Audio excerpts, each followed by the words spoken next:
కానీ మీరు మీరు అంటే మీరు మాట్లాడుతున్న అది రాహుల్ గాంధీ ప్రధాన ఉద్దేశం ఆర్థిక వనరులు, రాజకీయ అధికారం, సాంస్కృతిక అంశాలు.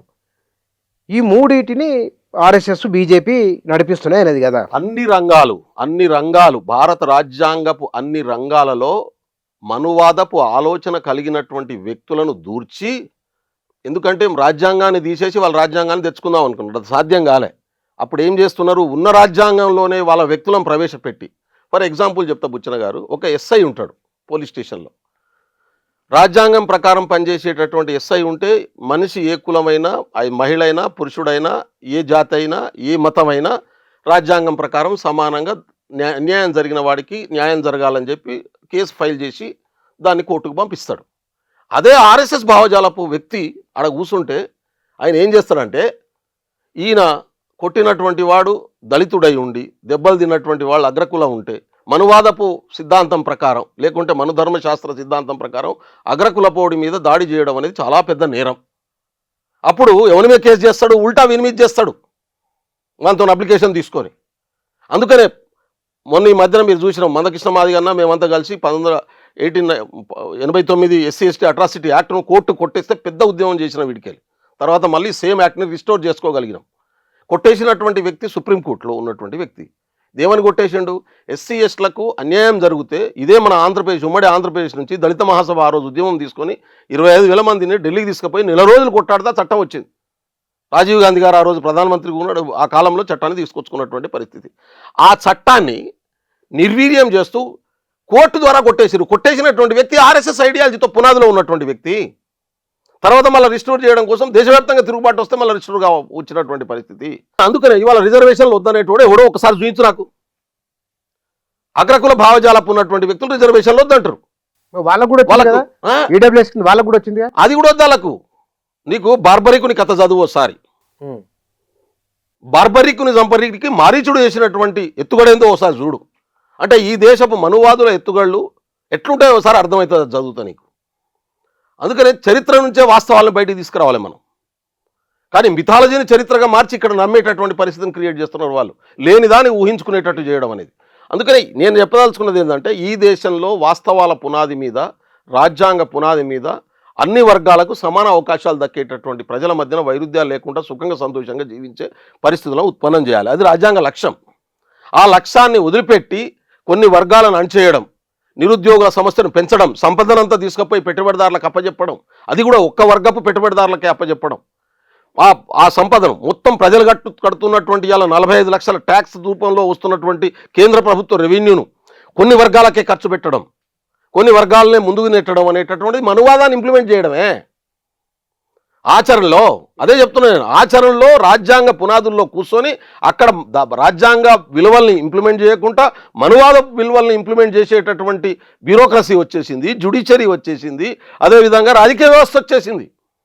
దాన్నే ప్రశ్నిస్తున్నాడు ఇవాళ రాహుల్ గాంధీ. ఎట్లా ఆర్ఎస్ఎస్ ఆలోచన దృక్పథం ఉన్నటువంటి వాళ్ళు, ఇప్పుడు యూనివర్సిటీలో మనం చదువుకున్నాం, యూనివర్సిటీలలో ఎటువంటి వాతావరణం, 100 పూలు వికసించని 1000 ఆలోచనలు సంఘర్షించని అనేటటువంటి స్లోగన్ ఉండేది.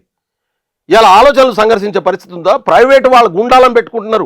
నీకు డెమోక్రట్ని, సోషలిస్టులు, అంబేద్కరిస్టులు, రాజ్యాంగవాదులు, కాంగ్రెస్ సమానత్వాన్ని మాట్లాడేటోడు ఎవడన్నా కానీ ఆడు ఉండడానికి వీల్లేదు, వాళ్ళ మీద దాడి జరగాలి. ఆధిపత్యాన్ని కోరుకునేటటువంటి వాడు మాత్రమే అక్కడ ఉండాలి, ఆధిపత్యం దోచుకునేటటువంటి వాడు మాత్రమే అక్కడ ఉండాలి అని ప్రైవేట్ ఆర్మీని పెట్టుకొని యూనివర్సిటీలో ప్రైవేట్ ఆర్మీలను పెట్టినటువంటి పరిస్థితి. నిన్న అదే కదా ప్రయాగ్రాజ్లో జరిగినటువంటి జరిగింది. ఆయన అలహాబాద్ యూనివర్సిటీ నుంచి ఒక పిల్లగాడు విద్యార్థి సంఘం నాయకుడు వచ్చి ప్రైవేట్ గుండాలను పెట్టి యూనివర్సిటీ వైస్ ఛాన్సలర్, ఇప్పుడు ఆ వైస్ ఛాన్సలర్ పనిచేస్తున్నటువంటి ఆమె భర్త రేపు సుప్రీంకోర్టు సీజే కాబోతున్నాడు. ఆయనను తీసుకొచ్చి ఎలిజిబిలిటీ లేకున్నా సుప్రీంకోర్టు జడ్జి, హైకోర్టు జడ్జి చేసి ఆడికెళ్ళి సుప్రీంకోర్టుకి తీసుకొచ్చిన పరిస్థితి అని మీడియా చెప్తున్న పరిస్థితి ఉంది, మేధావులు చెప్తున్న పరిస్థితి ఉంది. ఆయన భార్యకే ఇవాళ ఆడ వైస్ ఛాన్సలర్ ఇచ్చిర్రు, ఎలిజిబిలిటీ లేకున్నా 5 సంవత్సరాలకి ఆమెకు ఇంతకుముందు యూనివర్సిటీకి ఇచ్చారు, ఇప్పుడు సెకండ్ టైం తీసుకొచ్చారు.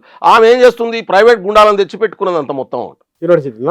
ఆ ప్రైవేట్ గుండాలు ఏం చేస్తారు, ఈ సోషలిస్టు వీని దాడి చేయి, సమానత్వాన్ని కోరుకునేటోడు ఉండొద్దు, వీడు కమ్యూనిస్టు భావజాలం అంటే సమానత్వాన్ని కోరుకునే భావజాలం ఉంది అని వీడిని ఎలగొట్టు. టీచర్లు కూడా మాట్లాడలేని పరిస్థితి. చివరికి ఆమె చేసిన తప్పులకు నాకు అనుకూలంగా ర్యాలీ తీయాలంటే 200 మంది టీచర్లు ఆమెకు అనుకూలంగా ర్యాలీ తీసారని చెప్పి విద్యార్థి చెప్తున్నటువంటి పరిస్థితి ఉంది. అంటే దేశంలో నీకున్నటువంటి సమస్యలు, ఇబ్బందులను దృష్టిలో పెట్టుకొని నీ మీద దాడి చేసి మానసికంగా భయభ్రాంతులకు గురి చేసి నీ అంతటా నువ్వే సరెండర్ అయిపోయి వాడు చేసి అరాచకాలకు ఏం మాట్లాడకుండా నేను బతికితే సాలరా నాయన అనే పరిస్థితిని క్రియేట్ చేసిండ్రు.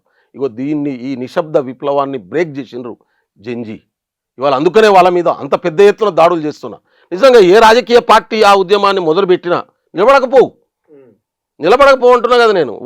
ఎంత ఇప్పుడు కట్టెలకు ఏంటన్నా ముళ్ళు పెట్టి ముళ్ళును కొడతారా ఏంటన్నా? మనం వెనకట అరాచకత్వంలో ఉన్నావా? ఈ దేశంలో ప్రజాస్వామ్యంలో ఉన్నావా? నువ్వు law and order problem create కాకుండా ఆపడం కోసం పోలీసులను పెట్టినావు, బాగానే ఉంటుంది. కానీ వానికి ఆ కట్టెలకు ముళ్ళు గుచ్చి ముళ్ళుతోని పిల్లల్ని ఇట్లా ముళ్ళు తలుగుతే ఎట్లుంటుంది పరిస్థితి? అట్లా కొడతారు. ఆ కొట్టినటువంటి వాళ్ళు ఆర్డర్ ఇచ్చింది అమిత్ షా. అది గవర్నమెంట్ ఆఫ్ ఇండియా కంట్రోల్లో ఉంటుంది. హైదరాబాద్ లా అండ్ ఆర్డర్ అంతా, sorry Delhi law and order అంతా. ఆ అమిత్ షా ఎవడు ఆర్డర్ ఇచ్చిండో చెప్పండి అని చెప్తున్నాడు రాహుల్ గాంధీ. నువ్వు ప్రధానమంత్రి, మేము ఆల్రెడీ జెన్జీని గుర్తించినాం. అమిత్ షా మన ఆర్ఎస్ఎస్ చీఫ్ మోహన్ భగవత్ మేము జెన్జీని గుర్తించినాం, గౌరవిస్తాం, వాళ్ళు చేసేది న్యాయమైందన్నప్పుడు వాళ్ళ మీద జరుగుతున్న అన్యాయానికి వ్యతిరేకంగా ఏం చెప్తావు నువ్వు? ఆ అన్యాయం చేసినటువంటి వ్యక్తి మీద ఏం చర్య తీసుకుంటావు నువ్వు? క్షమాపణ చెప్తావా? నీ సిద్ధాంతం మీదనే కదా ఈ దేశంలో బీజేపీ పార్టీ అధికారంలోకి వచ్చింది. నువ్వు చెప్పేటటువంటి ఆర్ఎస్ఎస్లో ఉన్నటువంటి పనిచేస్తున్నటువంటి వాళ్ళంతా కూడా దేశానికి ఏదో చేస్తుంది మా పార్టీ అధికారంలోకి వస్తుందని చెప్పి నువ్వు అన్నటువంటి దేశభక్తులు కూడా ఉన్నారు దాంట్లో. మీరు మోహన్ భగవత్ ఒక మాట అన్నారు, మీరు గమనించడం లేదు? ఉపన్యాసాలు దంచడం ఎన్నికల్లో గెలవడమే కాదు, ఈ మాట కూడా అన్నారు. మరి వాళ్ళ విమర్శ పెట్టినట్టు సీరియస్ కాదు. ఆ సైలెన్స్ నా జీవితమే లేనప్పుడు నా జీవితాన్ని కాపాడుకోవడమే లక్ష్యం అని చెప్పి జెన్జీ దిగింది కాబట్టి ఇవాళ ఈ చర్చ అంతా జరుగుతుంది, మార్పు అంత వస్తున్నది. ఆ హోప్ ఒకటి క్రియేట్ అయినటువంటి అలహాబాద్ అసలు ఏదో వాళ్ళని మీటింగ్ పెట్టుకొని నిజమేనా అంత ఇబ్బంది? ఎంత దుర్మార్గం అంటే అలహాబాద్లో కాదు, ప్రయాగ్రాజ్లో మీటింగ్కి అప్లై చేసుకున్నాం. ముందు డినై చేసిండ్రు, తర్వాత కాంగ్రెస్ పార్టీ ఒత్తిడి చేసినాక పర్మిషన్ ఇచ్చిండ్రు శాత్రోంక గుంజ్ ప్రోగ్రాంకు. ఎంత దుర్మార్గం అంటే చివరికి ఆ గ్రౌండ్లో డ్రైనేజ్ నీళ్ళను వదిలేసిండ్రు. ఇది నేను అనట్లేదు, సోషల్ మీడియాలో ఇండిపెండెంట్ సోషల్ మీడియా జర్నలిస్టులు రికార్డ్ చేసి చూపిస్తున్నటువంటి వీడియోలు. ఇంత దుర్మార్గంగా ఉంటుందా ఎవరైనా మీటింగ్ పెట్టుకుంటే? ఆడ నిలబడలేని పరిస్థితి ఉంటే, అంత బురద ఉంటే కూడా లక్షల మంది విద్యార్థులు వచ్చి పార్టిసిపేట్ చేసినటువంటి పరిస్థితి.